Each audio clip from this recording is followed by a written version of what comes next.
Hi guys, Divik this side and you are watching educative VK. आज का ये video यार अपडेट के ऊपर है बिकॉज बहुत प्रॉब्लम है, बहुत कोई कन्फ्यूज़न है कि जेईई का अपडेट मीन्स होगा कि नहीं होगा, सीबीएसई क्या एग्ज़ाम पोस्टपोन्ड होगा कि नहीं, नीट पोस्टपोन्ड होगा क्या नहीं होगा, क्योंकि सबका डेट नज़दीक आता जा रहा है। सीबीएसई के एग्ज़ाम का भी 1 to 15, जेईई भी 18 to 21 है और 26 जुलाई को आपका नीट भी है। सबका एग्ज़ाम नज़दीक आते जा रहा है, 1 मंथ ही हार्डली बचा है। तो सबका ये प्रॉब्लम है कि एग्ज़ाम होगा कि नहीं होगा।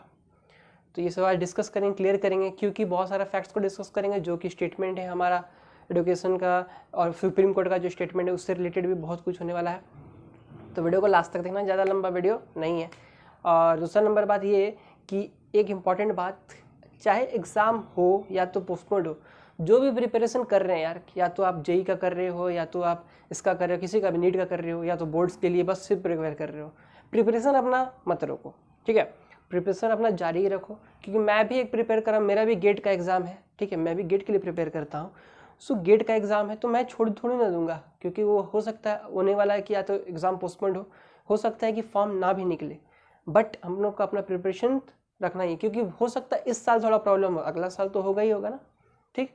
और कुछ सजेशन भी देखेंगे यार जो बहुत इंपॉर्टेंट है, आप लोगों को जानना बहुत ज़रूरी है। बिकॉज अभी हैशटैग्स बहुत सारे रन कर रहे हैं कि due to Covid health is more important than studies, this बहुत सारे हैशटैग्स हैं जिन्होंने दबाव बनाया है हमारे एजुकेशन मिनिस्टर के ऊपर और डिसीजन लेने के लिए मजबूर किया है।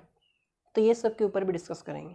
तो सबसे पहला बात ये देखो कि जब इसका डेट निकला था उसके बाद से बहुत सारे यूट्यूबर्स ने भी, बहुत सारे इंस्टीट्यूट ने भी ये रेकमेंड किया कि आप लोग हैशटैग रन करवाइए, प्रेशर बनाइए कि इससे कि बिकॉज बहुत कोई है, बात भी सही है कि बहुत स्टूडेंट है जिनका ये क्या बोलता है कोविड उनको भी हो, बहुत सारे स्टूडेंट हो जिनको कोविड हो जो प्रिपेयर कर रहे हैं।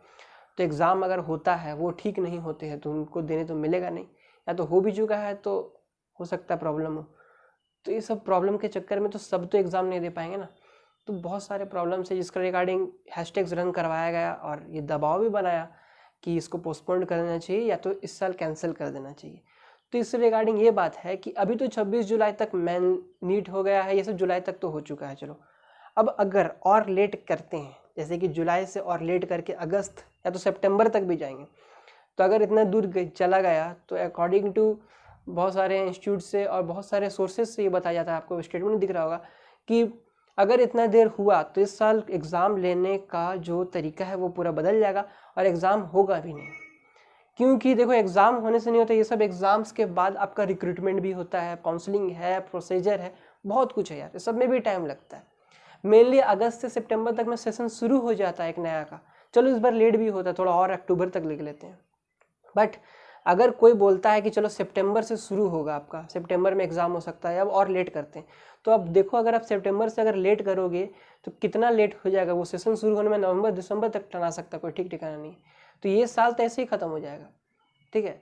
तो इसलिए जो ये सोच रहे हैं कि पोस्टपोन्ड करना, आराम से पोस्टपोन्ड कर, तो ये थोड़ा सोचो यार, पोस्टपोन्ड करना है, पोस्टपोन्ड कर सकते हो, लेकिन ये इतना आसान डिसीजन भी नहीं है, क्योंकि पोस्टपोन्ड अगर हुआ तो इतना गारंटी है कि एग्ज़ाम होने का जो प्रोबेबिलिटी है बहुत घट जाएगा, हो सकता है इस साल ना हो, गारंटीड इस साल ना हो। और पोस्टपोन्ड होने का भी प्रोबेबिलिटी ज़्यादा है बिकॉज प्रेशराइज हो रहे हैं, प्रेशर बन रहा है स्टूडेंट्स के तरफ से, पेरेंट्स के तरफ से, सबके ऊपर कि सीबीएसई का एग्ज़ाम भी अभी इतना टेंशन है, बच्चे एग्ज़ाम कैसे देंगे, बहुत सारा क्वेश्चन। तो इसके रिगार्डिंग और सुप्रीम कोर्ट का फैसला भी आने वाला था उसके सीबीएसई के एग्ज़ाम के रिगार्डिंग। सो ये सुप्रीम कोर्ट के जो फैसला है उसका चक्कर में, उसी के चक्कर में जो हमारे human resource development means HRD जो मिनिस्ट्री है, उन्होंने स्टेटमेंट दिया, आपको बगल में दिख रहा होगा कि वो वेट करेंगे जब तक इस सुप्रीम कोर्ट का जो सीबीएसई से रिलेटेड स्टेटमेंट ना आ जाए कि क्या करना है उसके रिगार्डिंग। जब सुप्रीम कोर्ट अपना स्टेटमेंट देंगे, जो कि आज देने का था, डेट तो आज ही था, अभी तक तो कुछ है नहीं पता, तो उसके बाद ही इनका अपडेट आएगा कि क्या करना आगे। तो मैं बोल सकता हूँ आपको 3 से 4 दिन के अंदर अभी, या 1 से 2 दिन के अंदर भी आपको अपडेट परफेक्टली मिल जाएगा। और इस चैनल में सबसे पहले मिलेगा, टेंशन की बात नहीं, आपको जरूर बताऊंगा मैं एकदम अच्छा से क्लियरली, एकदम क्लियर कट। तो सब्सक्राइब कर देना, ठीक है, सब्सक्राइब करके रखना और बेल आइकन को प्रेस कर देना, आपको ऐसे अपडेट्स मिलता ही रहेगा, ठीक है। और कॉम्पिटिशन एग्जाम का अपडेट तो मिलता ही रहता है। तो ये सब इंपॉर्टेंट बात है। सो यहाँ पे सजेशन मेरे स्टूडेंट से बस इतना ही है यार, कुछ भी हो, एग्ज़ाम लेट हो, कुछ हो, कोई भी टेंशन लेने की बात नहीं, आप अपना प्रिपरेशन में जुड़ा रहो, प्रिपरेशन करते ही रहो, प्रिपरेशन स्टॉप मत करना। जैसा कर रहे हो वैसे ही समझो कि 26 है तो मीन्स 26 है, अभी और कुछ सोचने की जरूरत नहीं है जब तक कोई अपडेट ना आ जाए। कोई अगर आपको बोलता है कि नहीं 20 सितंबर चला जाएगा, ये हो जाएगा, तो यार कोई भगवान नहीं है, सिंपल सा बात है, कोई भगवान नहीं है, अपने से कोई डेट नहीं बोल सकता जब तक कोई अपडेट ऑफिशियली ना आए। तो इसलिए मैं अपडेट अपने से नहीं दे सकता हूँ जब तक कोई ऑफिशियली ना आए। बस जो स्टेटमेंट्स है उसके रिगार्डिंग मैं ये इतना बता सकता हूँ कि अगर पोस्टपोन्ड हुआ तो एग्ज़ाम होने का प्रोबेबिलिटी बहुत घट जाएगा, बहुत मीन्स बहुत घट जाएगा, इस साल होने का प्रोबेबिलिटी बहुत घट जाएगा।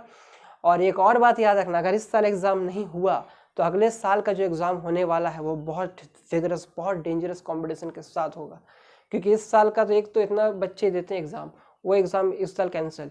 अब अगला साल का जो न्यू कैंडिडेट है वो तो रहेंगे ही, साथ साथ इस साल का भी कैंडिडेट रहेगा, तो मीन्स बहुत विगरस कंपटीशन होने वाला है। तो इस सब के लिए भी आप रेडी रहो, क्योंकि कंपटीशन आने वाले समय में बढ़ने ही वाला है, ये सब एग्ज़ाम का घटेगा नहीं। तो बस आज के लिए बस इतना ही, और सजेशन मेरा इतना ही है कि यार प्लीज़ अपना फोकस को हटाओ नहीं, और बस सेफ्टी रखो अपना। कोविड से उतना डरने की बात नहीं है, ठीक है, हम लोग यंग हैं, हम लोग को उतना इफेक्ट करेगा नहीं, ये इफेक्ट सबसे ज़्यादा अपर एज को करता है। तो बस खुश रहो और अपना प्रिपरेशन करते रहो और स्वस्थ रहो, सबसे बड़ा हेल्दी रहो, ठीक है। बस आज के लिए बस नहीं गाइस, थैंक्स फॉर वॉचिंग, और सब्सक्राइब नहीं किए हो तो सब्सक्राइब कर देना।